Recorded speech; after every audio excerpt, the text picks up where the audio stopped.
Wow, this looks so good. We're going to learn what it drives like, how to build it, and a little bit of history about this wonderful machine. Hi and welcome back to the channel. Today taking a look at the vapid Slamvan, which is based primarily on a mid-1950s Ford F-100 pickup. I've linked below an article which details the entire history of the pickup that I've based my version on, and I strongly suggest you have a read. Essentially, Joe Luken is a hot rodder. He loves to make hot rods, has made them all his life. He was donated this truck by his nephew, who sadly passed on, and he set about recreating what you see in front of you.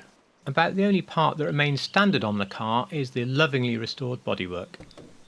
By the time the update including this truck had come out in 2014, the truck was 60 years old, so I guess the copyright team didn't really worry about copyright because this is so close to the real thing, and on top of that it only cost $50,000.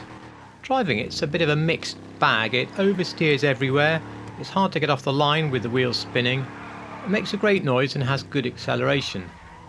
The things that make it bad are also the things that can make it good. I would describe it as fun, but in small doses only.